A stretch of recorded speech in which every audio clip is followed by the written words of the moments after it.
Welcome to the Texas Conflict Coach radio program. If you've ever experienced or engaged in destructive or unresolved conflict, then you know it leads to broken relationships, distrust, and damaging results. Our program will help you manage and resolve conflict effectively with strategies, valuable resources, and support. Since 2009, our radio program hosted guest experts from around the globe sharing their perspectives, experiences, and expertise while giving you food for thought. If you can't listen live, then download and listen to any of our 300-plus podcasts in our library at texasconflictcoach.com. So sit back, relax, or join the conversation every Tuesday evening, or tweet us at TXConflictCoach.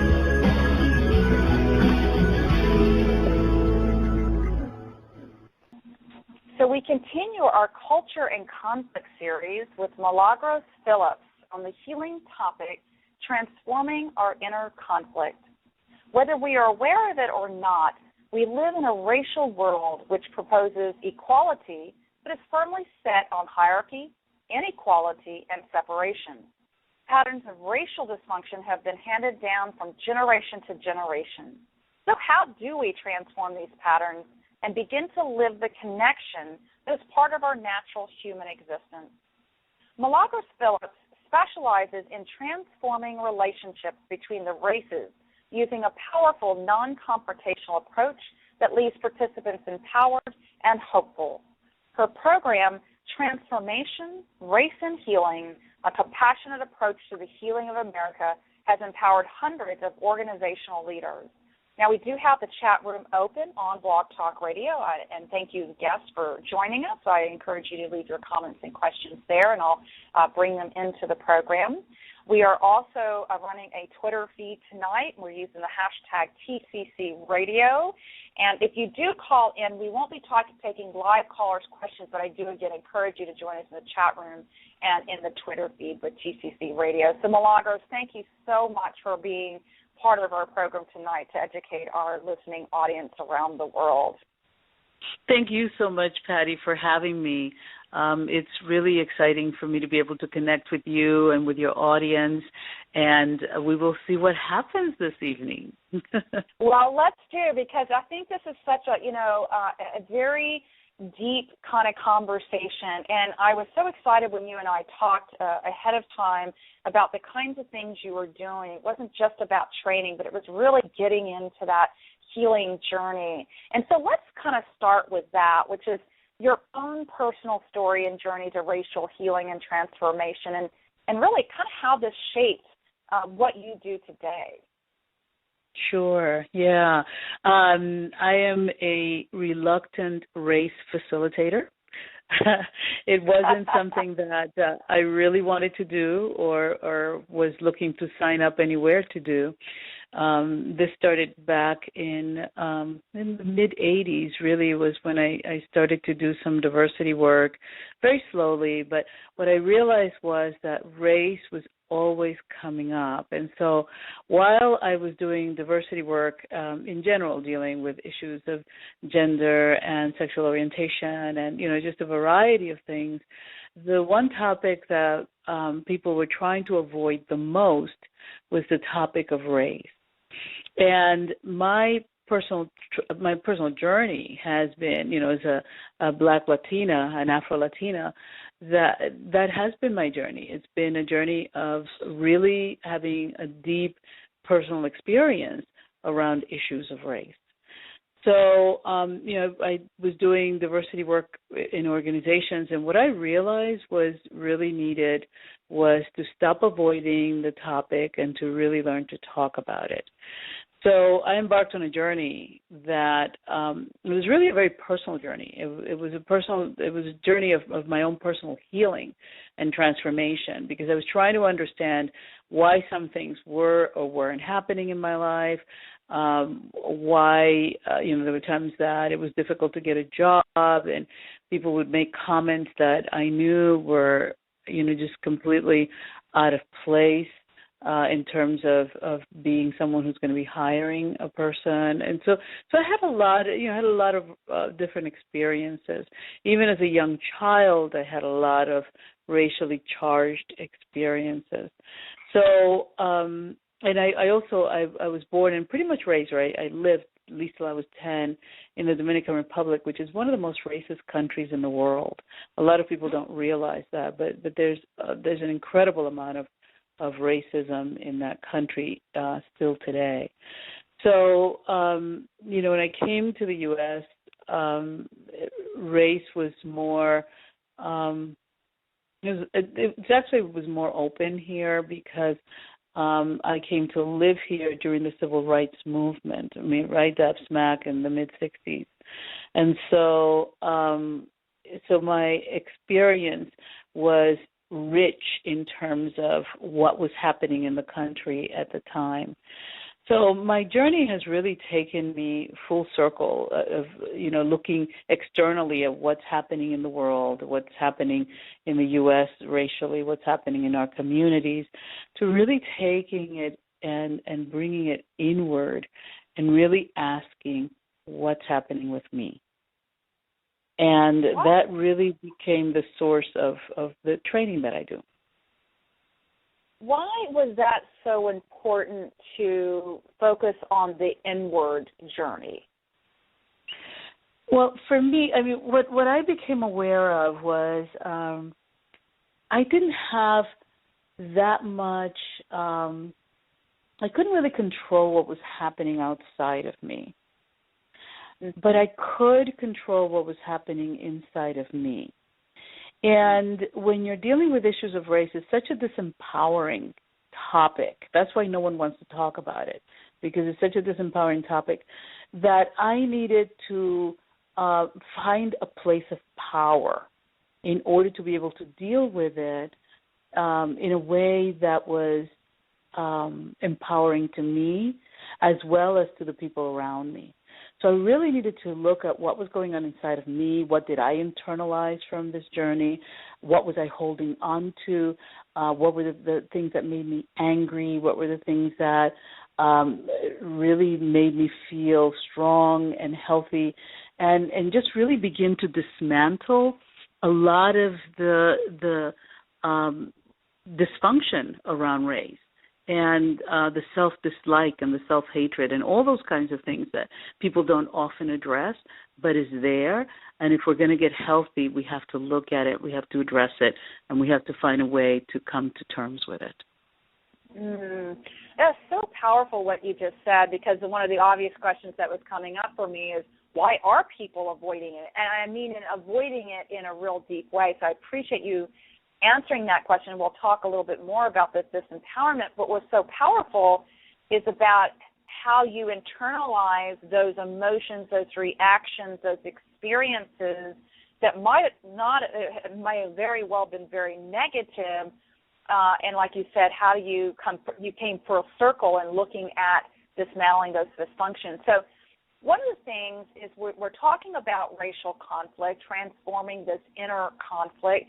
So how would you define racial conflict as it ties to our own culture of growing up in our families and communities? How do you just, kind of ground that definition of racial conflict? Sure. For me, when I look at racial conflict, conflict is two sides who have a different version of what may seem to be the same story. So when we look at issues of race, it's not just the external conflict, but also what that external conflict does to the human being, which literally causes cognitive dissonance, and I'll talk a little bit more about that. So basically, what happens is human beings are actually wired for bliss. Science is telling us that. Human beings are wired for bliss. So, but we live in an environment where that's not always the case. And what that does is it causes cognitive dissonance. So what happens when we talk about race is we have a wonderful constitution that talks about the equality of human beings. We profess equality all over the place in all of our laws, and equality is one of those things that just gets bandied around our culture all the time. the reality is that the existence in America has been far from equal. For instance, something as simple as, when we do studies today and we see that a white middle-class family has 20 times the wealth of a black middle-class family with the same income level. And then we ask, well, how does that happen? I mean, is it that black folks don't know how to save? Is it that they can't save? What's the problem? Mm-hmm. To understand that, you really have to go back to, you can go back to the 40s with the GI Bill and what that did for white families. So we have a GI Bill that was that made it possible for people in the middle class and in the lower classes a lot of times to purchase a home, which is something that wasn't available to the average family prior to that. A lot of Americans rented prior to the GI Bill because it was so expensive to buy a home. You needed between 30 and 50% of as a down payment to buy a home. And so suddenly with the GI Bill, people could put down 5%, 10%, and there was easy terms for people to get a house. Well, out of all of the loans that were made during that time frame, less than 2% went to African American families. And even that, when you look at the less than 2%, it was almost like special cases that actually got to take advantage of the GI Bill. We had something called redlining, which made it virtually impossible for people to get loans if they lived, even if they had a black neighbor living next to them, they couldn't get a loan. So when we sort of backtrack and we look at that history, what we realize is those who were able to purchase a home at that time were able to pay for their children's education with the equity from that home. They were able to enlarge their homes. When they sold their homes, they were able to sell them at a good selling price, so they were able to put that money away and do all kinds of things. Whereas the people who actually even got loans, the few, that less than 2% that actually got some of those loans, the houses were not valued the same. They weren't able to accumulate the same amount of wealth. Because in this country, certainly during the earlier part of the country, the century of the 19th century, I should say, the 1900s, I should say, how people accumulated wealth was through real estate. So if you don't have access to the real estate, we look at people now and we go, well, why is it that there's such a huge gap? Well, here's why. Because through time, those homes became more valuable. You were able to do some things that people who didn't have access to those homes weren't able to do. And even today, as we look at something as simple as hiring practices, what the research shows is that a white young man with a felony record and no high school diploma has a better chance of getting a job, of being hired for a job, than a black college graduate who does not have a record. That's huge. Okay. That's huge, and that's today. That's today. That's not 50 years ago, 75 years ago. That's today. So all of those things make a difference in the way that race impacts us. And I guess it just continues to perpetuate, because one of the things you talked about is how we have these patterns. And these patterns, of course, started way, way, way back when. And, of course, you kind of used the 40s as a way to kind of go back and give some examples to how does that impact today. But you talked about racial conflict and also racial dysfunction and how these patterns keep getting handed down from generation to generation. So can you say a little bit more about that? Sure. Yeah, there are it's really funny, as you were talking, I was thinking about the film I'm trying to think. I think it was called The Maids, The Help, the film The Help. Oh, The Help. And, yeah, and the star in the main character in the movie talked about, I don't understand. We raised them, being the nannies, right? We raised these young people, and they turn out to be just as racist as their parents, was the comment that she made. And it's really interesting when we look at patterns of dysfunction and how they're handed down. And they're mostly based on fear, you know. I often tell a story about this woman I met at a conference who was in complete denial about something that had happened to her early on. And basically it was a white woman, and she was a little girl, and she used to walk to kindergarten, and she used to go past this orphanage, and this black child used to come downstairs, and they would walk to school together, and they were best friends, and they really loved each other. And her birthday was coming up, and she told her grandparents about her little friend, and she wanted her little friend to come to her birthday. And her grandparents said, "Oh, honey, we don't want you playing with her anymore." So she said the next day she walked to school, the little girl came running down the stairs, and she crossed the street. And she never spoke to that child again. And this woman, who was, as she told us at that point, 67 years old, was still carrying the pain of that broken relationship. So what happens with patterns and how these patterns are handed down are, you know, it depends on the family, how the family does denial. And it depends on how the child absorbs that. Like, for instance, this woman was in her mid to late 60s, and she still she wasn't over that broken relationship. She'd not really gotten over it. So those are, you know, the grandparents. You know, we can't judge them as good, bad, right, or wrong. For them, they were just trying to keep their granddaughter safe. They were doing what they thought was right to keep her safe. What the child received, though, was information that was based on fear, and she carried that for the rest of her life. Now, right now we have this whole issue around spanking and using a switch to hit a child.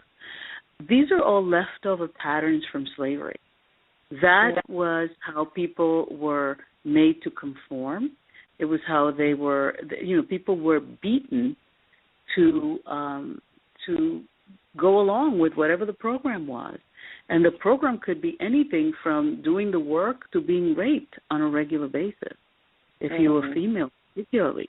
And so a lot of these dysfunctional patterns have been handed down from generation to generation, but people don't understand what the patterns are because they're not looking back far enough to be able to understand them. And we have a tendency to compartmentalize and to look at things from a very limited lens, when in reality, life isn't just the here and now. Our lives began a long time ago with our ancestors. And so when we want to understand some behaviors and some things, we need to look at family patterns, we need to look at community patterns, and we need to look at the patterns within our country and within the structure that we live. I was just at Monticello on Saturday. I went with a friend who's about to leave town, and he really wanted to go see Monticello. And talk about cognitive dissonance, the fact that Jefferson was very much against slavery, but he owned over 200 slaves, and throughout his lifetime, he only set 5 people free. And it was interesting because my friend kept saying he had the power to set all of them free, but he chose not to. He only freed 5 people. I mean, talk about cognitive dissonance. There is this belief in you that this is wrong, that it shouldn't be done, that it needs to be abolished, but yet you are one of the perpetrators and perpetuators of that.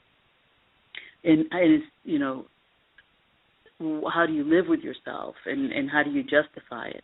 And the other thing I want to say about that was that there is no record, according to what they said at Monticello, there is no record of Jefferson ever actually striking a slave. but he had a particularly cruel overseer who would beat people on a regular basis just for sport and to keep them in line. And so, when we look at people's behaviors, we have to understand that these are patterns. This is the way that, our parents were corrected and disciplined. It was how our grandparents, our great-grandparents, and when you trace it all the way back, what you find is, people were severely beaten on a regular basis. They were raped. They were killed. A lot of people don't realize, but there were no repercussions for killing a slave. If you beat a slave to death, there was no repercussion, and that was part of the law. And so we are looking at old patterns that show up in our current behavior.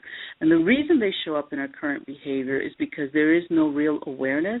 And it's very difficult to have awareness when we don't understand the history.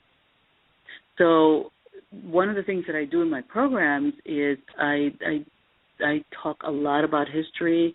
I show films about history. We have discussions about history because a lot of what happens today is that there is a blindness, that we have a blind spot because we don't have enough information with which to make enlightened transformation. And if we don't give people that information, it's very difficult for them to be able to make that transition.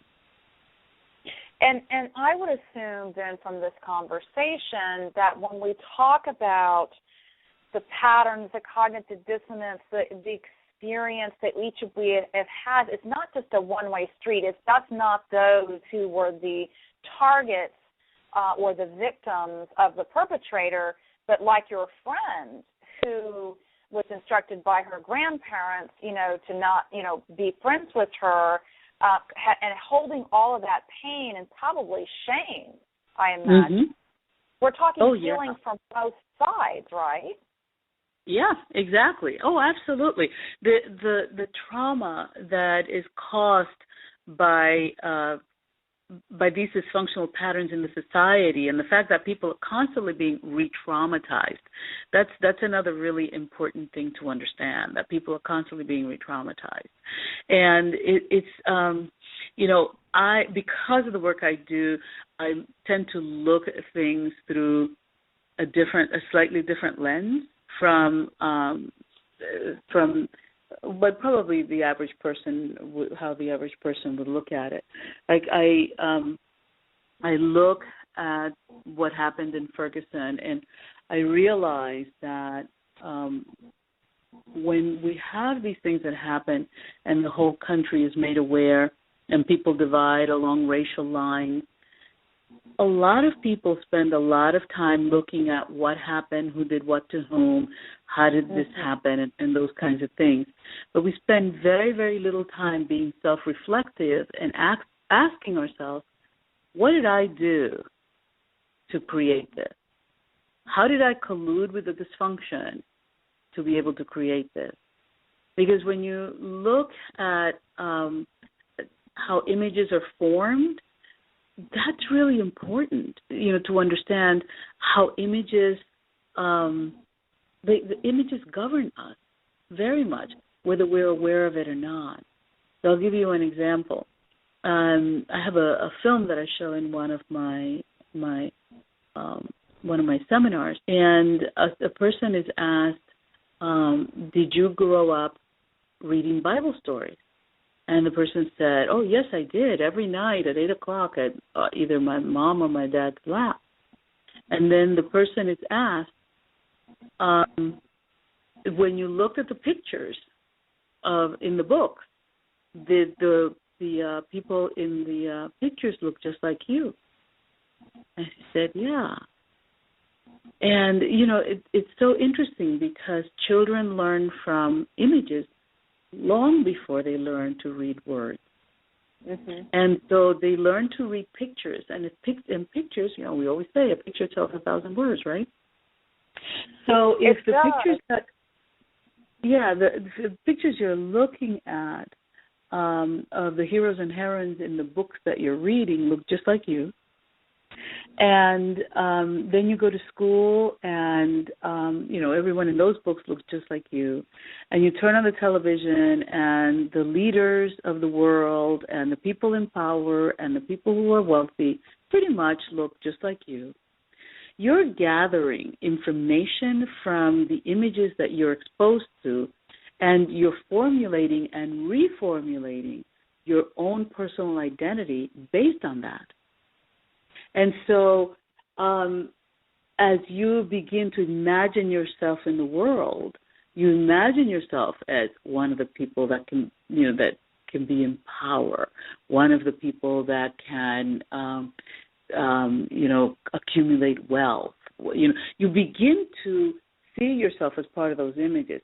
But even more importantly, as you continue to grow and you are absorbing your world, and now let's say you're in high school and you're studying world history, and the heroes and heroines in those books look pretty much like you.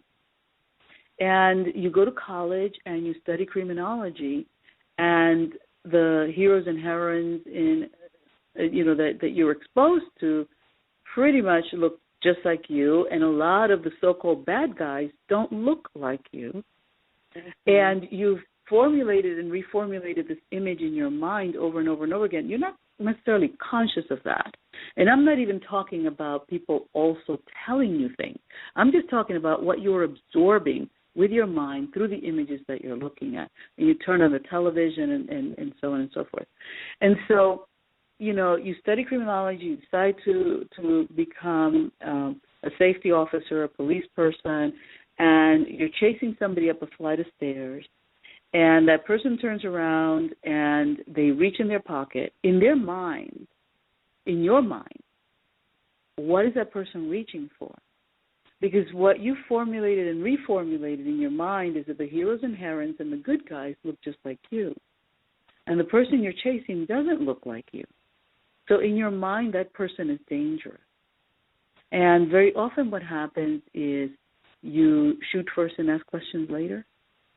Mm-hmm. And, to pull it back for a minute, I remember years ago we used to have a lot of members of the police department and the fire department who used to come to the seminar. And what they would always say when I talked about how images are formed was, we have to make a split-second decision. And I would always say, but there is no such thing. There's no such thing as a split-second decision.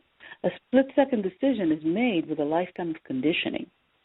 And if the conditioning tells you that the good guys look a specific way and who is in front of you does not look like that, you're in your mind, in your heart, in your spirit, in every fiber of your being, you're going to go to the information you have in the moment. But that information in the moment was made with a lifetime of conditioning. So when the Fergusons happen, and when all these various things happen around the country, what I always think of is, how could we transform these situations if instead of looking so much at what happened, we look at ourselves as a complete culture that creates and co-creates what just happened and how we did this together, and how can we together begin to change it. And so, a lot of the energy goes into who did what to whom, and you want to get the facts, absolutely. But then you need to move beyond the facts to look at, what is my emotional trauma around this? What am I protecting within myself? What scares me about this? Who am I in the context of this? What do I own particular situation? And what can I do to pull my personal brick out of the wall of separation?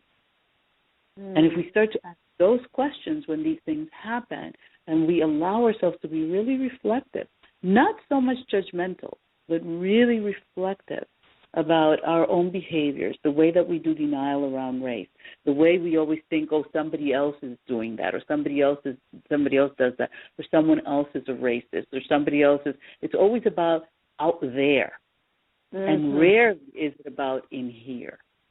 And we can't change out there. The only place we can change is in here. And so the questions really need to come home, and we really need to look at ourselves in it.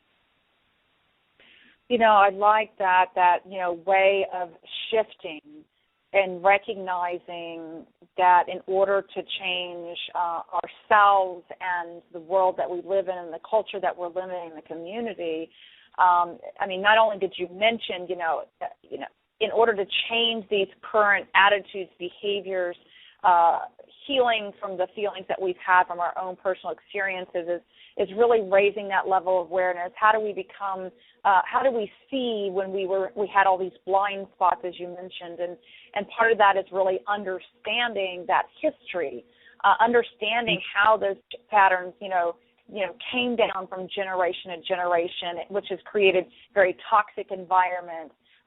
Things that we become, for many of us, has become the norm, and how do we break out of the norm? How do we uncondition what we've been conditioned, not only for ourselves in our own lives, but our families' lives that have passed those things down?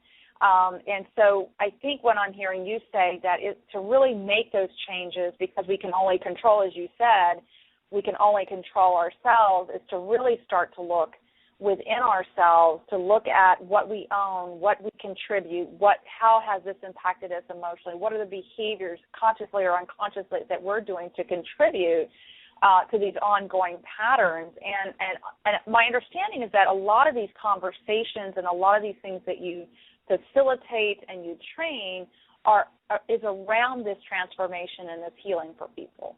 Yeah, absolutely. My work, because my personal journey has been one of personal transformation, and then really looking at that and how that impacts my world. The work that I do is that. It is around transformation. And so one of the first things that I expose people to is the shadow side of our country. We all know about all the great history and all the wonderful things we've done and all the things that we've created, but we also need to take responsibility for the shadow side of the self, because, the shadow side of the country. And just really own that and learn to look at it with compassion, because we can't transform our world by continuing to walk around the shadow because we're afraid of it. Because as long as we're afraid of our shadow, the shadow has us. It's got us. And it won't let us go until we actually walk through it. And so the first thing I do is expose people to history, and it is uncomfortable. I don't think this level of discomfort kills. I think it empowers, because it actually allows people to walk through a process that begins to dismantle some of the layers, some of the belief systems. It helps people to understand some of the wrong beliefs that they have, because they don't have the proper information. And so a lot of my work is giving people exposure to history. Then we talk about healing and transformation. We talk about white privilege and what that means, and we really begin to break that down for people, because sometimes people don't understand what that is and what it looks like and how they're looking right into it, but they don't really know what they're looking at. And so helping to really break that down and, again, more exposure to the shadow. But then we spend the rest of the work is really looking at how do we heal? What is the process by which we transform these experiences within us in a way that leaves us empowered, in a way that allows us to really become a living bridge in our community?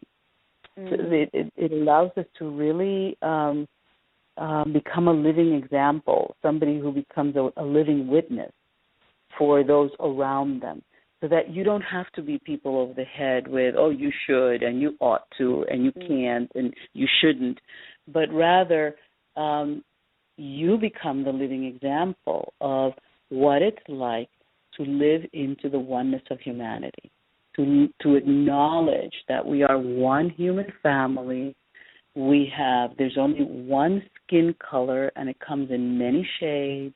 Some people have more melanin because of where their tribe developed. The closer to the equator you are, the more melanin you're going to have. The farther away you are, the less melanin you're going to have, because it's not really needed in those climates. And so, really breaking this down and looking at ourselves, our world, as one human family. We are all related, and we know that now through science. And so what does that mean? And how do we behave in ways that are honoring of that? I love that. I love what you're saying about that. So these workshops, would you call them workshops, training workshops? Are they groups, and you facilitate a group over a period of weeks? How would you describe that, and who comes to these workshops? Because you have a number of them. So what do you want listeners to know about that? Oh, sure. Yeah. Well, I do a variety of programs. I'm actually an artist, so I tend to be very creative. So I'm always creating new programs and new ways of presenting this issue of race, so that my goal is not to have people feel threatened, but really to help them understand and break down whatever it is that they need to break down, so that they can begin their process. So, for instance, I do a workshop called A Dialogue in Color. I just did one last week. And Dialogue in Color is really using the arts to talk about race. So we use color and form and have a conversation. I pose a question to the group, and I ask them to express that in just using color and using shapes and seeing what happens. And then that person talks about their painting, and it could be a childhood memory, it could be whatever it is, whatever the question happens to be, they answer it through paint. And I found that to be very, very powerful for people. The other program that I do is called Race Demystified. And Race Demystified is the same program, Transformation, Race, and Healing, but it's taken on a new form. And it's called Race Demystified, because it really is about demystifying race and racism in America. Just really looking at what is it that we need to know to break through this myth that is in front of us, and how do we begin to talk about this? Because there seems to be like a code of silence around the issue of race. When it comes up, people don't want to talk about it, and some people are angry, and some people are frightened. It's not a pleasant thing for most people. And so, but yet the dialogue needs to be had. And so then how do we do that? How do we talk about race? So Race Demystified really prepares people to be able to have the conversation. Then I have a 9-week program that's called Race from Hurt to Healing. And that particular program it runs 9 weeks, and it takes people through the various layers of the process of healing and transformation.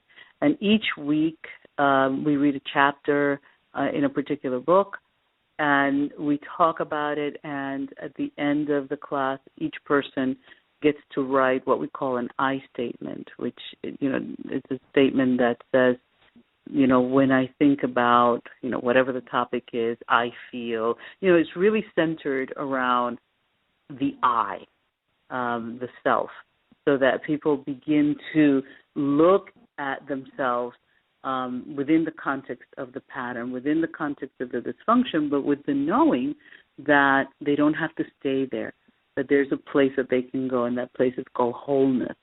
And how they travel and traverse to that place is through the process of healing. And so that one is a 9-week course, and it's a follow-up, although it's not always a follow-up. Some people have asked me to just do that particular course. I have one that started a couple of weeks ago, and it goes through November 6th here in the D.C. area. So how do people find out about these workshops and sign up for these workshops? Is it a website, your email? How do they find out about them? It's mostly email. A lot of these workshops happen really word of mouth. People have been through the process, they loved it, and they want someone else exposed or, a friend. And so people get together, and I go in and I take them through the process. And so I work with organizations also, with a variety of organizations. For instance, I'm doing a Race Demystified program October 2nd and 3rd. It's a 2-day healing intensive, the Race Demystified. And so I'm doing one on October 2nd and 3rd, and that's at Alternative Dispute Resolution and in Greenbelt. And so they can just go to the site, they just put in Alternative Dispute Resolution, ADR, Greenbelt, and all the information will come up on the website for that. And that's Greenbelt. That's Greenbelt, Maryland, is what you're talking about. Yes, Maryland. And there is a program coming up in the D.C. area that's also Race Demystified, and that's October 17th, 18th, and 19th. And to join that program, you need to call Patty Woodell, and Patty's phone number is 202-328-9101, extension 1. Okay, and, so how can they contact you then? You said either by email, or do you have a website that you prefer for them to reach to you, or? Right. Well, if they want to read more, if you want to read more about some of the work that I've done, one of the websites they can visit is Congressional Conversations on Race. I've worked on that program with members of Congress, having them have a conversation on race, as well as having a conversation with their constituents. And that was a really powerful program. We did that program for about 3 years. Okay. And so if they just put in Congressional Conversations on Race, that the information on that will come up. And they can reach me also by emailing me at, this is a long one, I will say it and then I'll spell it. It's wholenessinddiversity@gmail.com. So it's WHOLEDIVERSITY.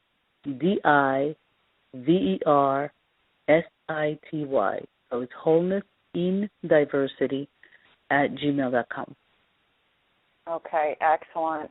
So, Milagros, 2 short things before we close our program tonight. And one is we usually give the listener a next step, an assignment for the week, if you will, or some field work. So do you have anything that you would recommend for them to do, the next thing, in starting to really think about this transformation and healing?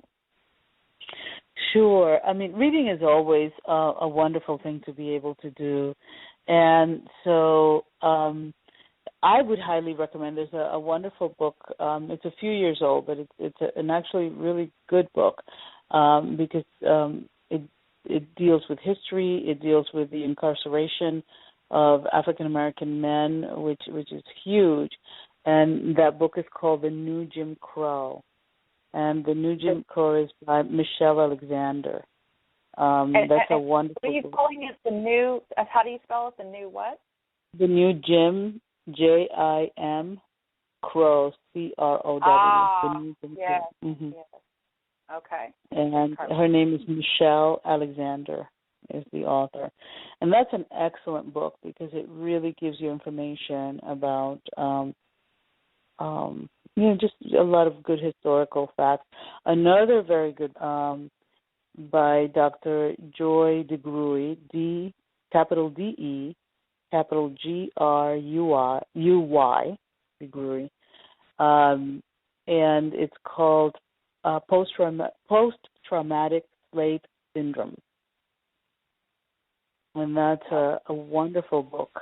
So I highly recommend both of those. And then the other book that I would recommend on white privilege is been older. These are older books, but I just really like them.